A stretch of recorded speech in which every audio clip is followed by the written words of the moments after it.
علیہ وآلہ وسلم حسین منی وانا من الحسین احب اللہ من احب حسینا ابغض اللہ من ابغض حسینا۔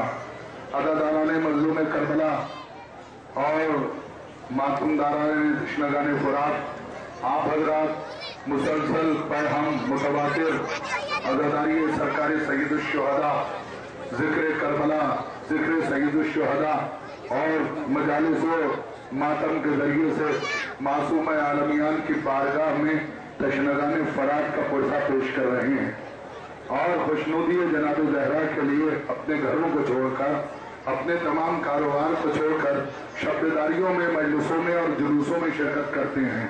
لیکن آپ کتنے ہی کیوں نہ تھک جائیں، آپ کو سید سفزاد کا وہ سفر بھی یاد ہوگا جن کے ہاتھوں میں ہتھکڑیاں تھیں، پیروں میں بیڑیاں تھیں، گلے میں خاردار توق تھا، اور کربلا سے کوفہ اور کوفہ کی کوفے سے شام کی طرف وہ تمام اسیران کربلا کے ساتھ چلے جا رہے تھے۔ لہذا میرے جو نوجوان پیچھے تشریف رکھتے ہیں یا جو چائے پی رہے ہیں، ان تمام نوجوانوں سے اور بزرگوں سے میں مؤدبانہ التماس کروں گا کہ وہ فرش مجلس پر اور فرش شبداری پر تشریف لے آئے۔ یہ اختتامی تقریر ہونے جا رہی ہے اس جلوس کی، اور اس کے بعد 1 سال تک آپ حضرات کو اس جلوس کا اور اس پروگرام کا اور اس شبداری کا انتظار رہے گا۔ لہذا جس شبداری کا انتظار آپ سال بھر کرتے ہیں، اس میں الوداع کہنے کے لیے سید الشہداء علیہ السلام کو اور معصوم عالمیان کو اور ان کی تمام ارواح کو آپ حضرات بالکل اس طرح سے یہاں پر بیٹھ جائے کہ جیسے امام زمانہ کی چھاونی میں بیٹھے ہیں، اور آپ کربلا والوں کا انتقام لینے کے لیے بالکل تیار ہیں، آمادہ ہیں، اور بس انتظار کر رہے ہیں کہ کب ذوالفقار لے کے امام تشریف لائیں اور آپ ان کے لشکر کے لشکری بن کے تشنگان فرات اور شہیدان کربلا کا انتقام لیں۔ ہاں عزیزوں، جو لوگ جا چکے ہیں وہ ان کا مقدر، لیکن جو بیٹھے ہوئے ہیں میں ان سے یہ 2-4 جملے عرض کرنا چاہتا ہوں، اور اس کے بعد مسائل کی طرف آ جاؤں گا کہ حسین منی وانا من الحسین، حسین مجھ سے ہے اور میں حسین سے ہوں۔ رسول نے کیوں کہا؟ کیونکہ یہ تو سب جانتے ہیں کہ حسین کون ہے، نبی کے نواسے ہیں، فاطمہ کے لخت جگر ہیں، علی کے بیٹے ہیں، حسن کے لال ہیں، لیکن یہ کوئی نہیں جانتا کہ حسین کیا ہے۔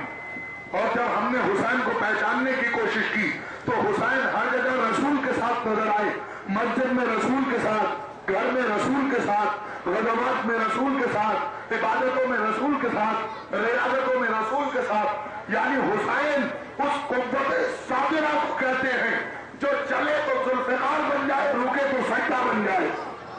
اور آج حسین کو اگر پہچاننا ہے کہ حسین کیا ہے تو آئیے آدم سے پوچھیں، ابراہیم سے پوچھیں، شیش سے پوچھیں، بیارس سے پوچھیں، میلائل سے پوچھیں، تو بتانے والا کہے گا کہ دیکھو حسین کو اگر معلوم کرنا ہے کہ حسین کیا ہے تو آدم سے نہ پوچھو، ابراہیم سے نہ پوچھو، شیش سے نہ پوچھو، بیارس سے نہ پوچھو، موسیٰ سے نہ پوچھو، عیسیٰ سے نہ پوچھو، تو ہم حسین کو کس سے پوچھیں؟ تو بتانے والا کہے گا اس سے پوچھو جس کا وجود دین ہے، جس کی سیرت حجت ہے، جس کا کردار نعمت ہے، جس کی عبادت ہمیں عبادتوں کا سلیقہ سکھاتی ہے۔ اور جب ہم نے اس رسول مقبول سے پوچھا کہ حسین کیا ہے تو اس نے ہمیں یہ بتایا کہ حسین دیکھنے میں مجھ سے ہے، سمجھنے میں میں حسین سے ہوں۔ یعنی حسین ایک نام نہیں، ایک قوت ہے، حسین ایک نام نہیں، ایک صلاحیت ہے، حسین ایک نام نہیں، ایک تحریک ہے، حسین ایک نام نہیں، زمین و بلدان کا انقلاب ہے، حسین ایک نام نہیں، ایک طوفان ہے، حسین ایک نام نہیں، ایک آہنگ ہے، حسین ایک نام نہیں، ایک سلسلہ ہے، حسین ایک نام نہیں بلکہ شہادتوں کا مرکز ہے۔ بلکہ یوں سمجھیے، لفظوں کو سمیٹ کے آپ کے سامنے عرض کروں کہ سن 61 ہجری سے پہلے تک جس دین کو دین کہا جاتا تھا، 61 ہجری کے بعد حسین نے اپنی قربانی دے کے اس دین کا نام بدل کے حسین رکھ دیا۔ اب 61 ہجری کے بعد دین کو دین کے ساتھ ساتھ حسین بھی کہا جائے گا۔ اس وجہ سے خواجہ معین الدین چشتی اجمیری نے کہا تھا، دین است حسین، دین پناہ است حسین۔ بس میں آپ کی زیادہ سما خراشی نہیں کرنا چاہتا، بہت زیادہ وقت نہیں لینا چاہتا، کیونکہ مسائل کا وقت بھی ہے اور ابھی ہماریوں کی آپ کو زیارت بھی کرنا ہوگی۔ لیکن ایک بات ضرور کہنا چاہتا ہوں، آج پوری دنیا میں ہر قوم اور ہر قبیلے سے